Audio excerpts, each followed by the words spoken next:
श्री कृष्ण परमात्मा जो है वो शंकर जी जंगल में रह के, एकांत में रह के, पर्वतों में रह करके निर्विकार रहते हैं नारायण, इसलिए ये योगीश्वर है। परमात्मा श्री कृष्ण महलों में रहते हैं, रानियों के बीच रहते हैं, फिर भी उन्हें विकार कभी छुआ नहीं है, इसलिए श्री कृष्ण परमात्मा योगेश्वर है। भगवान द्वारिका पहुंचे हैं। कुछ काल के बाद उत्तरा ने बालक को जन्म दिया है। वो बालक जन्म लेने के बाद चारों ओर देखने लगा। माता के उदर में मेरी रक्षा करने के लिए चतुर्भुज कोई रूप आया था। चतुर्भुज स्वरूप पुरुष दिखा था। वो पुरुष अब कहाँ है? जन्म लेते ही वो जिस परमात्मा को माता के गर्भ में दर्शन किया था, उस परमात्मा को सबके अंदर देखने लगे। जो सबके अंदर श्री कृष्ण को खोजे, सबके अंदर नारायण को देखे, वही परीक्षित है। चारों तरफ भगवान को देख रहा था जन्म लेने के बाद। वो कहाँ है जो गर्भ में दर्शन दिया था? चारों तरफ भगवान को देखने के कारण इनका नाम परीक्षित पड़ा है। परीक्षित भाग्यशाली था, उसकी माता के गर्भ में ही उसको भगवान के दर्शन हुए थे। भगवान का दर्शन करते हुए कथा कहनी चाहिए, भगवान का हृदय में दर्शन करते हुए कथा सुननी चाहिए। भगवान का दर्शन परीक्षित ने पाया है, परीक्षित का जीवन धन्य हुआ है। युधिष्ठिर ने ब्राह्मणों से पूछा, ये बालक कैसा होगा? ब्राह्मणों ने कहा, वैसे तो इनके सब गुण दिव्य हैं, सब ग्रह दिव्य हैं, लेकिन मृत्यु स्थान की कुछ गड़बड़ी है। इसकी मृत्यु सर्पदंश से होगी। धर्मराज को बड़ा दुख हुआ, मेरे वंश का पुत्र सर्पदंश से मरे, ये ठीक नहीं है। ब्राह्मणों ने उनको आश्वस्त किया, ये जो है बालक सर्पदंश से मृत्यु होगी, लेकिन इसकी दुर्गति नहीं होगी, सदगति होगी, ये मोक्ष पाएगा। इसके अन्य सभी ग्रह शुभ हैं। इन ग्रहों को देख के लगता है कि इस जीवात्मा का ये अंतिम जन्म है नारायण। जिसके अंतिम जन्म होता है उसके जीवन की शैली अलग होती है नारायण, उसके लक्षण, उसका स्वभाव अलग होता है। परीक्षित को बताया ये अंतिम जन्म है इसका, ये इसके 9वें स्थान में बृहस्पति है। विदुर जी तीर्थ यात्रा करते हुए प्रभास क्षेत्र में आए हैं। उनको खबर हुई है कि कौरवों का विनाश हो गया है। धर्मराज सिंहासन पर बैठे हैं, केवल मेरा भाई धृतराष्ट्र धर्मराज युधिष्ठिर के यहाँ रहते हैं। विदुर जी आए हैं। धर्मराज ने विदुर जी का अत्यंत स्वागत किया है हृदय से।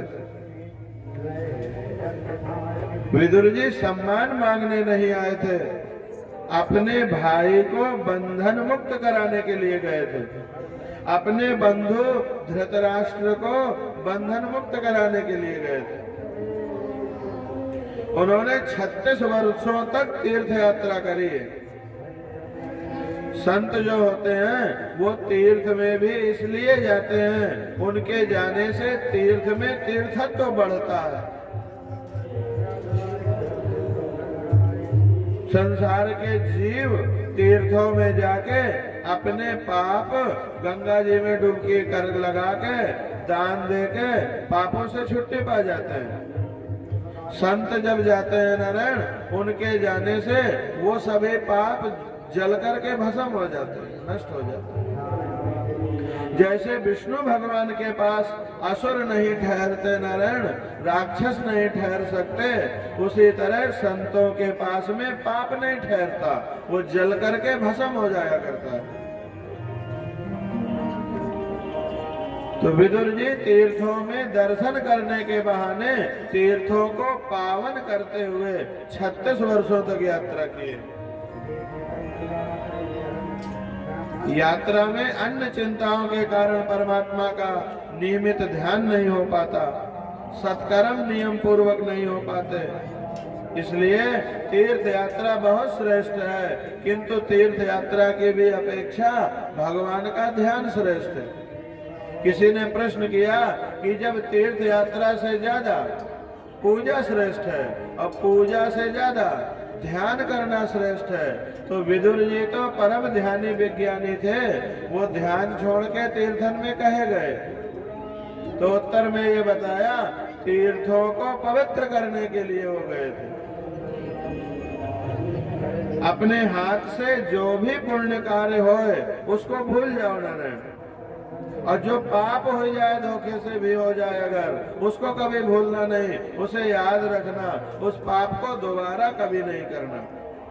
सुखी होने का यही मार्ग है। मनुष्य पुण्य को तो याद रखते हैं लेकिन पाप को भूल जाते हैं। अपने युवा अवस्था में जो थोड़ी बहुत पाप हो गए हो नारायण, जिसको जो युवा अवस्था में बहुत पाप करता है फिर बुढ़ापे में नींद नहीं आती ठीक से। मध्य रात्रि के समय विदुर जी धृतराष्ट्र के पास गए थे। धृतराष्ट्र को नींद नहीं आ रही थी, वो करवटें बदल रहे थे राजमहल में, सोने के पलंग में थे, लेकिन नींद नहीं आ रही थी, जाग रहे थे। रात में विदुर जी पहुंचे। विदुर जी समझाते हैं, जिस भीम को तुमने विष भरे लड्डू दिए उसी के घर में अब तुम मीठे मीठे लड्डू खा रहे हो, तुम्हें लाज नहीं आती? जिन 5 भाइयों को मरवाने के लिए लाक्षागृह में तुमने आग लगवाई। धृतराष्ट्र ने कहा, भैया ऐसा क्यों कहते हो, मैं क्यों आग लगवाऊंगा? बोले, युधिष्ठिर आग लगाने का प्रबंध कर रहे हैं, यह बात आपको भली भांति पता थी। जानते हुए भी आपने एक बार भी रोका नहीं, मना नहीं किया। राजा तो आप ही थे, दुर्योधन राजा थोड़ी था। तो दुर्योधन भीम को मारने के लिए जहर के लड्डू दे रहा है, लाक्षागृह में आग लगवा रहा है, आप जानते थे, आपने उसे रोका नहीं। धिक्कार है तुम्हें। पांडवों को तुमने दुख दिया, पांडवों को तुमने कष्ट दिया। तुम ऐसे दुष्ट हो कि राजसभा में द्रौपदी को बुलाने की सम्मति दे दी। अरे मना ना करना, सम्मति देना, ये राजा थे, तुम रोक सकते थे कि ये विधर्म है। धृतराष्ट्र चुप हो जाते हैं। धृतराष्ट्र कहता है, मेरे भतीजे मेरी खूब सेवा करते हैं, अपने पुत्रों से भी इतनी सेवा की हमें अपेक्षा नहीं थी जितनी सेवा ये लोग करते हैं। विदुर जी कहते हैं, पहले तुम्हें पुत्र प्यारे लगते थे, अब पुत्र सब मर गए तो भतीजे प्यारे लगने लगे। याद करो, पांडवों को मारने के लिए तुमने कितने प्रयत्न किए थे। ये धर्मराजा धर्म की मूर्ति है।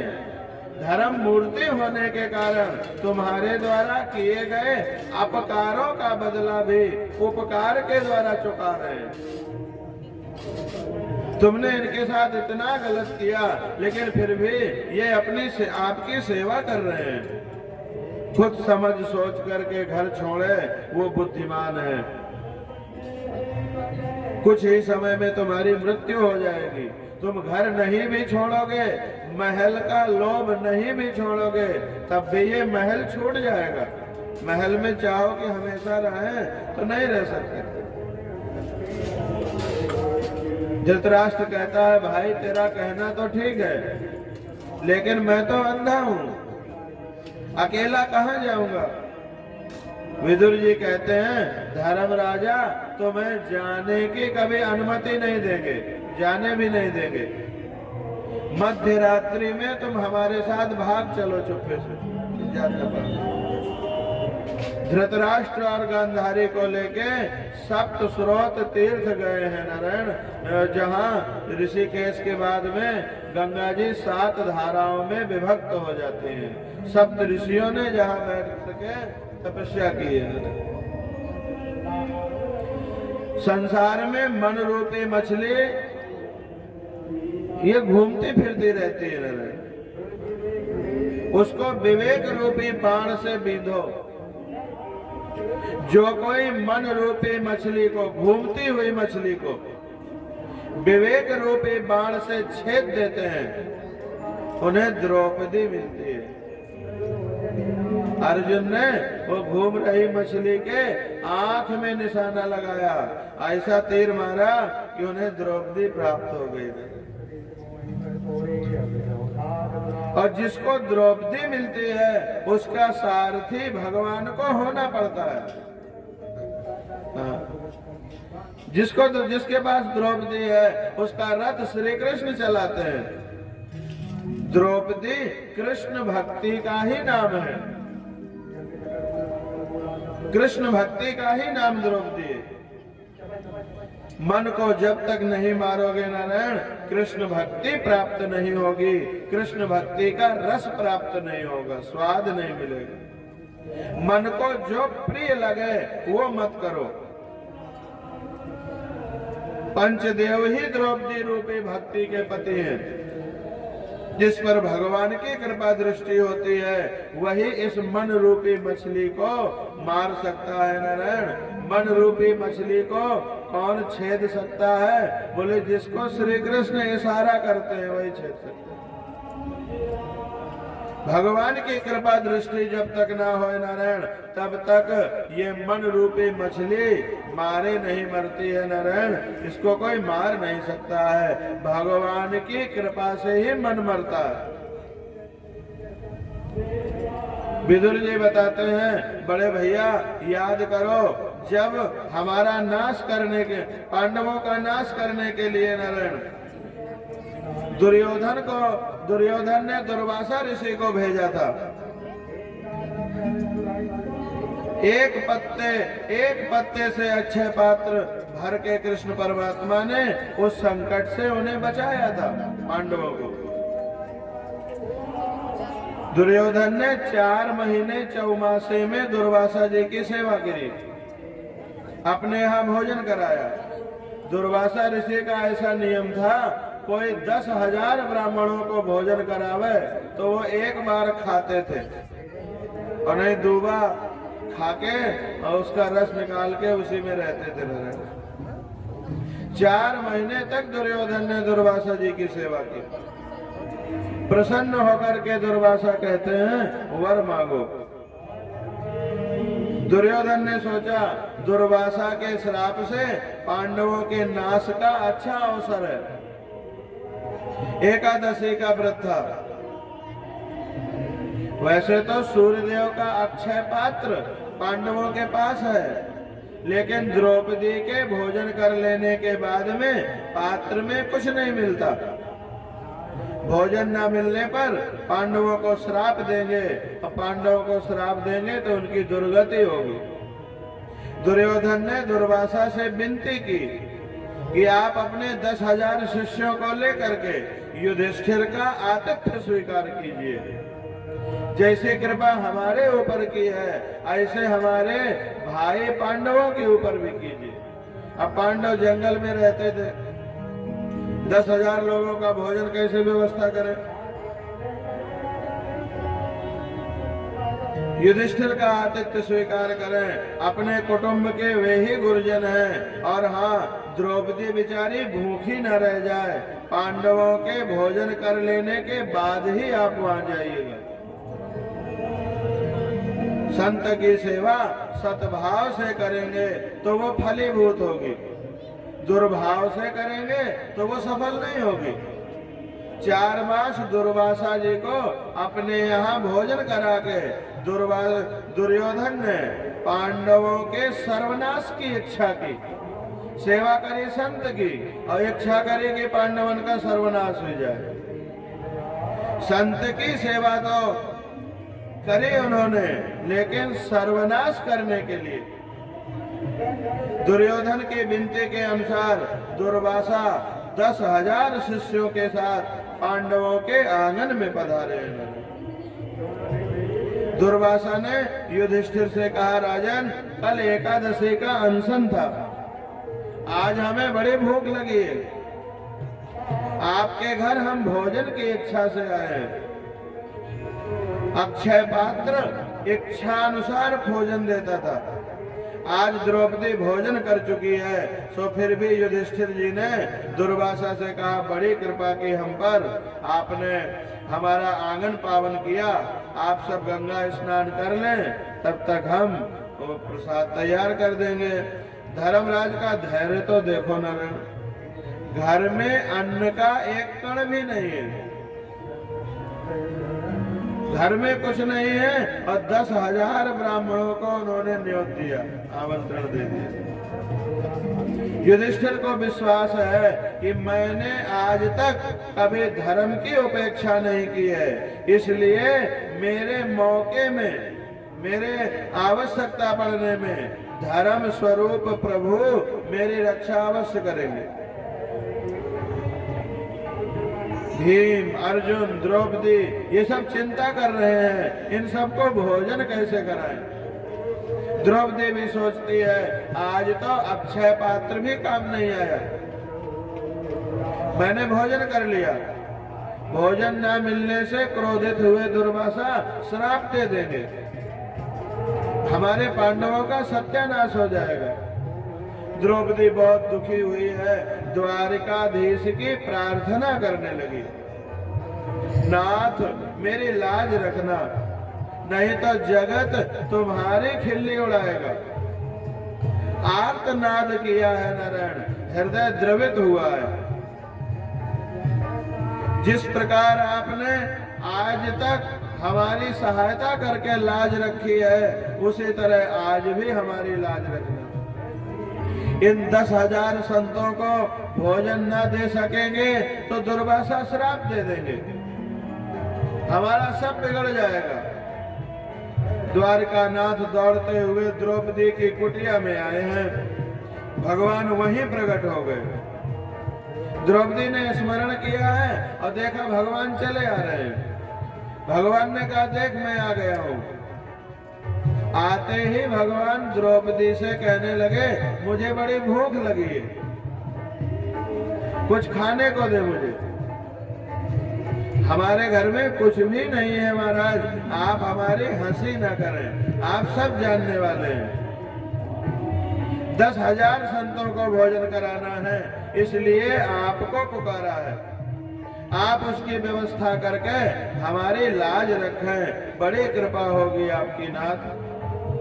आज तो मैं आपके लिए कुछ भी नहीं मैंने रखा है। भगवान ने कहा, कुछ नहीं दोगी तो हम कुछ नहीं कर पाएंगे, कुछ ना कुछ तो तुम्हें देना पड़ेगा। ये कथा से और सुदामा की कथा से ये ज्ञात होता है कि भगवान को, जब तक सुदामा ने भगवान को चावल नहीं दिए नारायण, तब तक भगवान ने उसकी दरिद्रता दूर नहीं करी।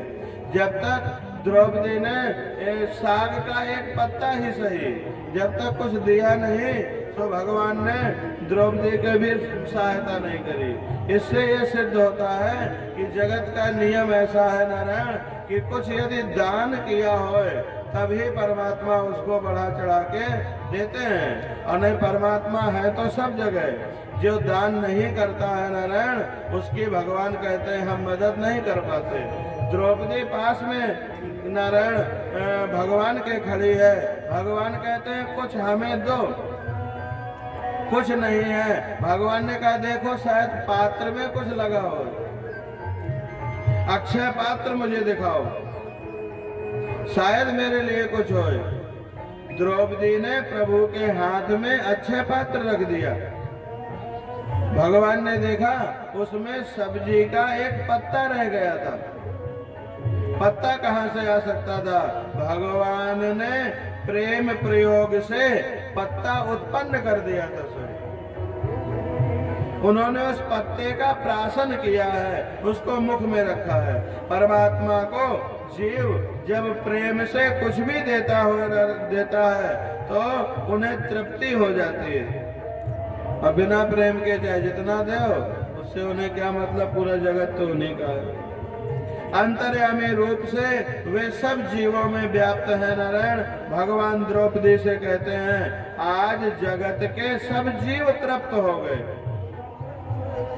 भगवान दुर्वासा और अन्य 10,000 संत भी तृप्त हो गए।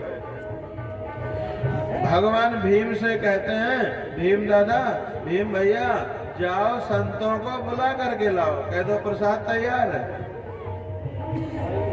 भीम संतों को बुलाने गए, वहां वो सब महात्मा डकार ले रहे थे, तृप्त हो गए थे और कह रहे थे हमारा पेट अजीर्ण हो गया है, कुछ खाने पीने की स्थिति नहीं है, हम कुछ भी नहीं खा सकते। भोजन करने के नाम सुनकर के वो हाथ जोड़ने लगे, हमारे बस का नहीं है। भीम ने पूछा कि द्वारिका से कृष्ण तो नहीं आए? भीम से पूछा नारायण दुर्वासा जी ने, श्री कृष्ण तो नहीं आए? भीम बताते हैं हाँ, अभी अभी श्री कृष्ण का आगमन हुआ है। भीम ने कहा आए हैं, वो कहते हैं दुर्वासा तो मेरे गुरु हैं। भगवान श्री कृष्ण का कहना यह है भगवान के कुल गुरु जो हैं वो दुर्वासा हैं, तो दुर्वासा तो मेरे गुरु हैं, तो आज प्रेम से उनको मैं भोजन कराना चाहता हूँ। भगवान स्वयं आए हैं, अपने हाथ से आपको भोजन कराने को कहते हैं। दुर्वासा ने कहा भीम भैया श्री कृष्ण तो मेरे गुरु के भी गुरु हैं, उन्होंने तो मुझे मान देने के लिए अपना गुरु बना के रखा है। श्री कृष्ण तो जगत गुरु है नारायण, मैं उनका गुरु नहीं हूँ। अब मुझे भोजन करने की कोई आवश्यकता नहीं है, मैं कर भी नहीं सकता। तुम्हारा संयम, सदाचार, धर्म पालन, कृष्ण भक्ति, कृष्ण प्रेम देख के मुझे बिना भोजन किए ही अत्यधिक तृप्ति हो गई है। मैं संतुष्ट हूँ। दुर्वासा ने आशीर्वाद दिया तुम्हारी विजय होगी, तुम कभी पराजित नहीं होगे। दुर्योधन ने सेवा की थी, ये भाव किया था कि पांडवों का नाश हो जाए। भगवान ने कृपा की है और नारायण दुर्वासा ने आशीर्वाद दिया है पांडवों की विजय हो जाए। जिसके मन में पाप नहीं होता, जिसके मन में द्वेष नहीं होता है, उसी का मंगल हुआ करता है।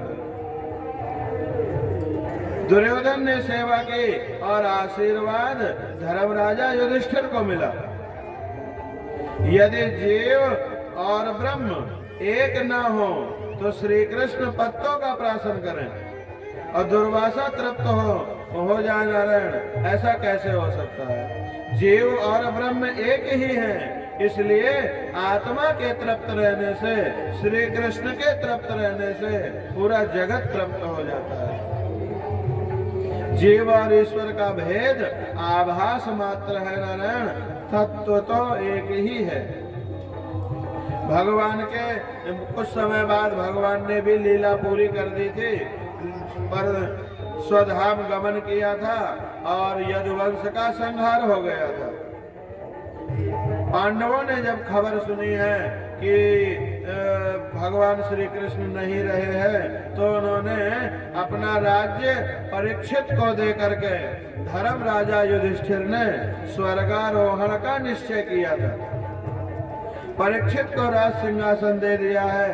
पांडवों ने द्रौपदी को साथ में लेके स्वर्गारोहण के लिए हिमालय की दिशा में प्रयाण किया है, उत्तर दिशा की ओर यात्रा की है।